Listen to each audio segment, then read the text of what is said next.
ஏழைகளின் உரிமையை பறிக்காதே! 20,000க்கும் மேற்பட்ட குடும்பங்களின் வாழ்வாதாரம் கேள்விக்குறி! மாபெரும் மக்கள் போராட்டத்திற்கு முன்னாள் எம்.எல்.ஏ. ஒய். சம்பங்கி அழைப்பு. தங்கவயலில் நடைபெற்ற பத்திரிகையாளர் சந்திப்பில் முன்னாள் சட்டமன்ற உறுப்பினர் திரு ஒய். சம்பங்கி அவர்கள் ஏழை மற்றும் எளிய மக்களின் வாழ்வாதாரத்தை நேரடியாக பாதிக்கும் பல்வேறு பிரச்சினைகள் குறித்து கடுமையான கவலையை வெளிப்படுத்தினார்.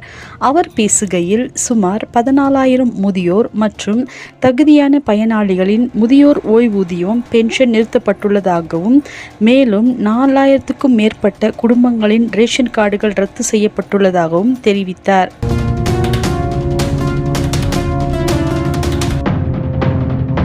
இதன் விளைவாக 20,000க்கும் மேற்பட்ட குடும்பங்கள் அன்றாட வாழ்வையே போராட்டமாக மாற்றிக்கொண்டு மிகுந்த பொருளாதார நெருக்கடியில் தவித்து வருகின்றன என்றார்.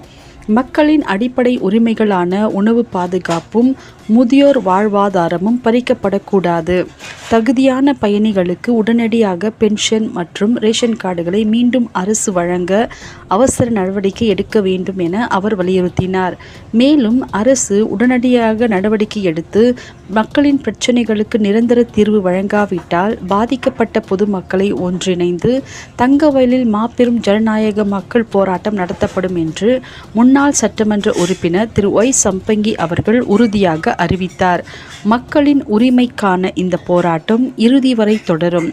ஏழை மக்களின் குரல் ஒலிக்கும் வரை எங்கள் போராட்டம் ஓயாது என்றும் அவர் தெரிவித்தார்.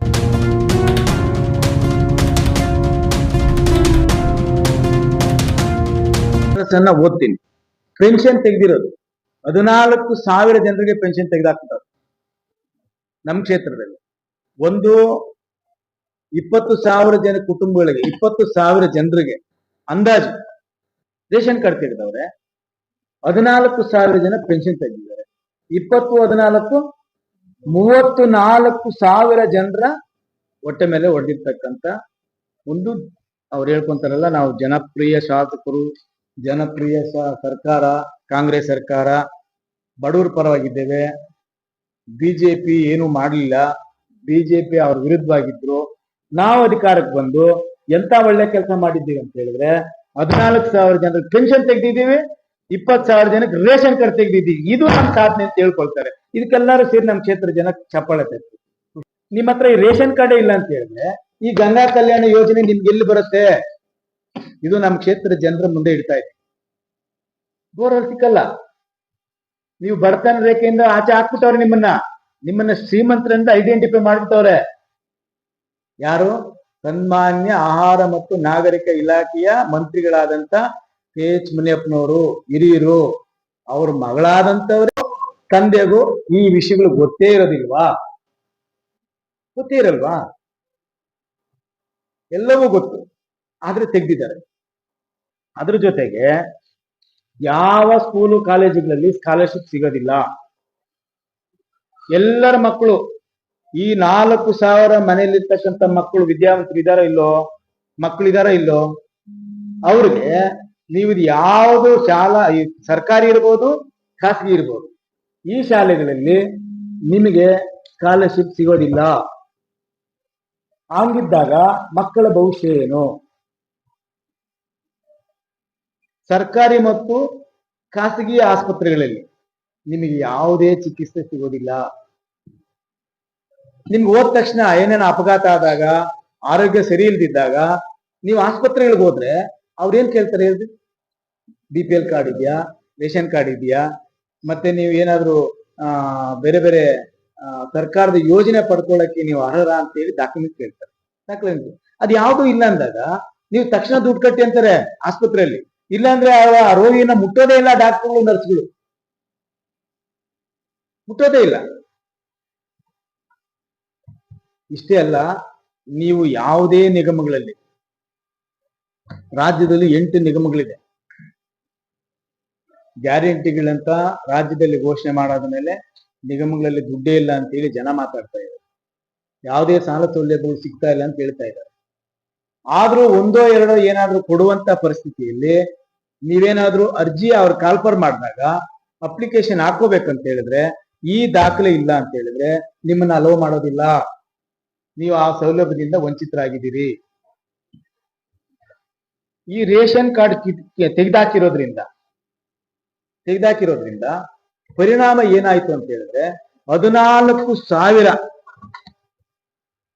ಪೆನ್ಷನ್ ಅನ್ನ ತೆಗೆದ್ಬಿಟ್ರು. ನಾನು ಉದಾಹರಣೆಗೆ ಓದ್ತೀನಿ, ನಿಮ್ಗೆ ಕಾಪಿ ಕೊಡಕ್ಕಾಗಲ್ಲ, ಇನ್ನೂ ಜಾಸ್ತಿ ಇದೆ. ಅವ್ರು ಹೇಳ್ಕೊಂತಾರಲ್ಲ, ನಾವು ಜನಪ್ರಿಯ ಶಾಸಕರು, ಜನಪ್ರಿಯ ಸರ್ಕಾರ, ಕಾಂಗ್ರೆಸ್ ಸರ್ಕಾರ, ಬಡವರ ಪರವಾಗಿದ್ದೇವೆ, ಬಿಜೆಪಿ ಏನು ಮಾಡಲಿಲ್ಲ, ಬಿಜೆಪಿ ಅವ್ರ ವಿರುದ್ಧವಾಗಿದ್ರು, ನಾವು ಅಧಿಕಾರಕ್ಕೆ ಬಂದು ಎಂತ ಒಳ್ಳೆ ಕೆಲಸ ಮಾಡಿದ್ದೀವಿ ಅಂತ ಹೇಳಿದ್ರೆ 14,000 ಜನರಿಗೆ ಪೆನ್ಷನ್ ತೆಗೆದಿದ್ದೀವಿ, 20,000 ಜನಕ್ಕೆ ರೇಷನ್ ಕಾರ್ಡ್ ತೆಗೆದಿದ್ದೀವಿ. ಇದು ನಮ್ಮ ಸಾಧನೆ ಅಂತ ಹೇಳ್ಕೊಳ್ತಾರೆ. ಇದಕ್ಕೆಲ್ಲರೂ ಸೇರಿ ನಮ್ಮ ಕ್ಷೇತ್ರ ಜನ ಚಪ್ಪಾಳೆ ತಟ್ಟು, ಖುಷಿಯಿಂದ ಚಪ್ಪಾಳೆ ತಟ್ಟಬೇಕು.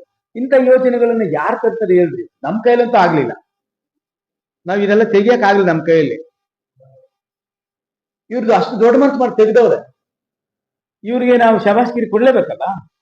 ನೋಡ್ರಿ, ಅಂಜಲಿ ವೈಪಾಪ್ ಷಣ್ಮುಗಂ, ರಾಬಸ್ಟನ್ಪೇಟೆ ಹೋಬಳಿ, ಪಾಲಘಾಟ್ ವಾರ್ಡ್, ಇವರಿಗೆ 50,000 ರೂಪಾಯಿ ಆದಾಯ ಇದೆ. ಇಲ್ಲಿ ಮೆನ್ಷನ್ ಮಾಡಿದ್ದಾರಲ್ಲ. ಹಾಗೇನೆ ದಯಾಳ್ ಮುತ್ತಯ್ಯ, ಸಣ್ಣ ಕುಮಾರಸ್ವಾಮಿ, ಇವ್ರು ರಾಬಸ್ಟನ್ಪೇಟೆ ಹೋಬಳಿ, ಓರಿಯಂಟನ್ ಲೈನ್. ಆಮೇಲೆ ವನಿತಾ ವೈಪಾಪ್ ತ್ಯಾಗರಾಜ್, ಅಂದ್ರೆ ನೀವಲ್ಲ, ರಾಬಸ್ಟನ್ಪೇಟೆ ಹೋಬಳಿ, ಪಾಲಘಾಟ್ ವಾರ್ಡ್. ಜನಪರವಾದ ಕಲ್ಯಾಣ ಕಾರ್ಯಕ್ರಮಗಳಿಗೆ ನಾವು ಯಾವತ್ತೂ ಕೂಡ ಹಿಂದೆ ಹೋಗಿಲ್ಲ. ಅಷ್ಟೇ ಅಭಿವೃದ್ಧಿ ಮಾಡಿರೋದು ಕೂಡ ನಿಮ್ಗೆಲ್ಲರೂ ಸಾಕ್ಷಿ ಸಮೇತ ನಮ್ಮ ಕ್ಷೇತ್ರದಲ್ಲಿ ಇದೆ. ಇವತ್ತು ಈ ರೀತಿ ಅಗಲ ದರೋಡೆ ಮಾಡ್ತಾ ಇದ್ದಾರೆ ಅಂತಂದ್ರೆ, ಸುಮಾರು 35,000 ಜನರ ಹೊಟ್ಟೆ ಮೇಲೆ ಹೊಡೆದಿರ್ತಕ್ಕಂಥ ಈ ಯೋಜನೆಯನ್ನ ನಮ್ಮ ಕ್ಷೇತ್ರದ ಜನರು ಕೇಳದೇ ಇದ್ರೆ ಇನ್ನೂ ಮುಂದಿನ ದಿನಗಳಲ್ಲಿ, ಇನ್ನು 20 ತಿಂಗಳಲ್ಲಿ ಇನ್ನೇನು ಅನಾಹುತಗಳಾಗುವುದು ಈ ಕ್ಷೇತ್ರದಲ್ಲಿ ಅಂತೇಳಿ ಊಹೆ ಮಾಡ್ತಾರೆ. ಇನ್ನು ನಾನು ಎಷ್ಟು ಸಾರಿ ಪದ ಬಳಸ್ತಾ ಇದ್ದೀನಿ, ನೀವು ಆಡಳಿತ ಮಾಡ್ಬೇಕು, ನೀವು ಓಟ್ ಹಾಕ್ದವರು, ನೀವು ಗೆಲ್ಲಿಸಿದವರು, ಸರ್ಕಾರ ನಿಮ್ಮದು ಬಂದಿದೆ, ನಿಮ್ ನಂಬದವ್ರಿಗೆ, ನಿಮ್ ಊರಲ್ಲಿರೋರಿಗೆ, ಓಟ್ ಹಾಕ್ದವ್ರಿಗೆ ಈ ರೀತಿ ವಂಚನೆ ಆಗಿದೆಯಲ್ಲ, ಇದನ್ನ ಉಳಿಸ್ಬೇಕು. ನಾಳೆ ನಮ್ಮ ಊರುಗಳಲ್ಲಿ ನಾವು ಮುಖ ಇಟ್ಕೊಂಡು ತಿರುಗಕ್ಕಾಗೋದಿಲ್ಲ, ಮತ್ತೆ ರಾಜಕೀಯವಾಗಿ ನಾವೇನು ಕೆಲಸ ಮಾಡಕ್ಕಾಗೋದಿಲ್ಲ. ಎಲ್ಲ ವಯಸ್ಸಾದವರು 14,000 ತಿಂಗಳಾದ್ರೆ ಏನಾದ್ರು ಮಾತ್ರೆ ತಗೊಳಕ್ಕೋ, ಏನಾದ್ರೂ ಊಟ ಏನೋ ಅವ್ರು ಬಯಸಿದ್ರು ಅದನ್ನ ಪಡ್ಕೊಳ್ಳಕ್ಕೆ ನನ್ಗೊಂದಷ್ಟು ಹಣ ಬರುತ್ತೆ, ಸರ್ಕಾರ ತನ್ನ ಮನೆ ಕೊಡ್ತದೆ ಅಂತ ಹೇಳಿ ಆಕಾಶದಲ್ಲಿ ನಾವು ಮಳೆ ಬಂದಿಲ್ಲ ಅಂತ ಆ ಮೋಡಗಳನ್ನು ನೋಡಿ ನೋಡಿ ನೋಡಿ ಸಾಕಾಗ್ತಾ ಇತ್ತಲ್ಲ ರೈತರು. ಆ ರೀತಿ ಪೆನ್ಷನ್ದಾರರ ಬದುಕು. ತಿಂಗಳಾದ್ರೆ ನನಗೆ ಈ ಪೆನ್ಷನ್ ಬರುತ್ತೆ, ನಾನೇನಾದ್ರೂ ಮಾಡ್ಬೋದು, ನನ್ನ ಮೊಮ್ಮಗನ್ಗೆ ಒಂದು ಚಾಕ್ಲೇಟ್ ಕೊಡಿಸ್ಬೋದು, ನನ್ನ ಮೊಮ್ಮಗನ್ಗೆ ಏನಾದ್ರೂ ಒಂದು ತಿಂಡಿ ತಗೊಡ್ಬೋದು ಅಂತೇಳಿ ಆಸೆ ಪಟ್ಟಂತ ಆ ಇಳಿ ವಯಸ್ಸಿನ ಜೀವ ಕಾಯ್ತಾ ಇರ್ತದೆ. ಆ ಜೀವದ ಕೈಲಿ ಹೋಗ್ತಕ್ಕಂಥ ಹಣನ ನೀವು ಕದ್ದು ನಿಮ್ಮ ಜೋಬ್ಗೆ ಹಾಕೊಂತ ಇದ್ದೀರಲ್ಲ, ಸರಿ ಏನಾದ್ರು ಅದಕ್ಕೇನಾ ನಿಮ್ಮನ್ನು ಗೆಲ್ಸಿದ್ದು? 3 ವರ್ಷ ಸುಮ್ಮನೆ ಇದ್ದೀವಿ ನಾವು. ಗೆದ್ದಂತ ಶಾಸಕರು ಯಾರೇ ಇರಲಿ, ಸೋಲು ಗೆಲುವು ಪ್ರಜಾಪ್ರಭುತ್ವದ ವ್ಯವಸ್ಥೆ, ಅದಕ್ಕೆ ನಾವೆಲ್ಲರೂ ತಲೆಬಾಗಬೇಕು. ಅಸೂಯೆ ದ್ವೇಷ ಪಟ್ಕೊಂಡು ರಾಜಕಾರಣ ಮಾಡಲೂಬಾರದು.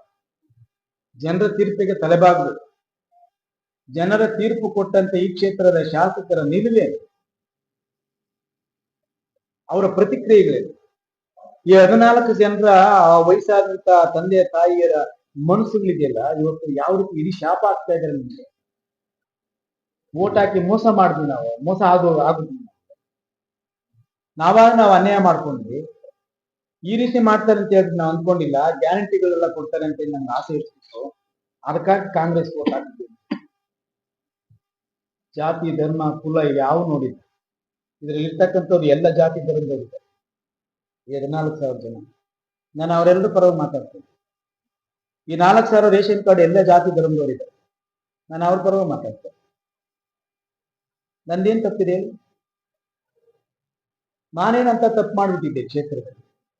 ನಾನು ಜನರಿಗೆ ನಾನು ವಿನಂತಿ ಮಾಡ್ತೇನೆ, ಕಳಕಳಿಯಿಂದ ಕೈ ಮುಗಿದು ಕೇಳ್ತೇನೆ, ಕಣ್ಣು ಮುಂದೆ ಇಂಥ ನಿಮ್ಗೆ ಮೋಸ ಮಾಡ್ತಕ್ಕಂಥ ವ್ಯಕ್ತಿಗಳಿಗೆ ಅಧಿಕಾರ ಕೊಟ್ರಲ್ಲ,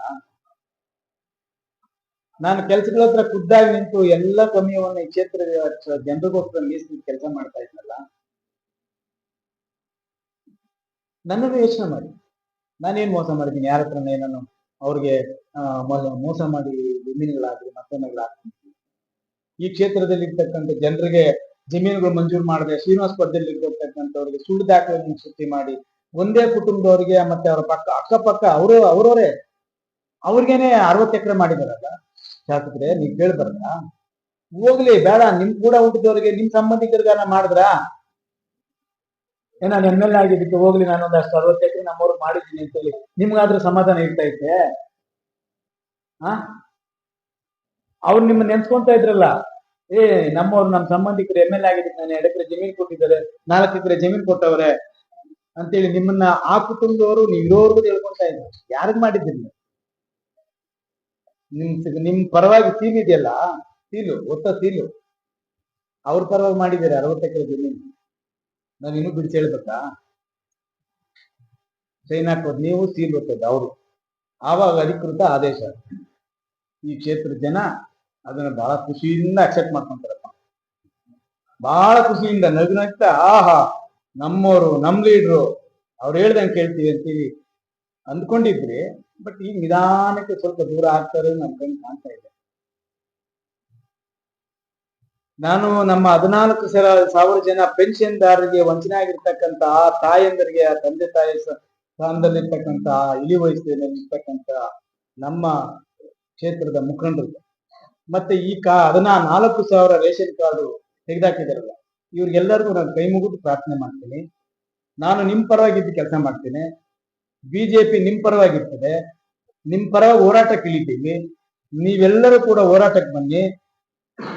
ಈ ರಾಜ್ಯ ಸರ್ಕಾರ ನಿಮ್ಮ ಅನ್ನವನ್ನ ಕಿತ್ಕೊಂಡಿದೆ, ನಿಮ್ಮ ರೇಷನ್ ಕಾರ್ಡ್ ತೆಗೆದಾಕಿದ್ದಾರೆ, ನಿಮ್ಗೆ ಪೆನ್ಷನ್ ಬರೋದು ನಿಲ್ಸ್ಬಿಟ್ಟಿದ್ದಾರೆ. ನಿಮ್ ಪರವಾಗಿ ಹೋರಾಟ ಮಾಡಿ ಇವೆಲ್ಲವನ್ನು ಕೊಡಿಸ್ತೀವಿ, ನೀವು ಬನ್ನಿ ನಮ್ಮ ಜೊತೆ ಹೋರಾಟಕ್ಕೆ ಅಂತೇಳಿ ಬಹಳ ನಮ್ರತೆ ಅಂತ ನಾನು ನಿಮ್ಮ ಮೂಲಕ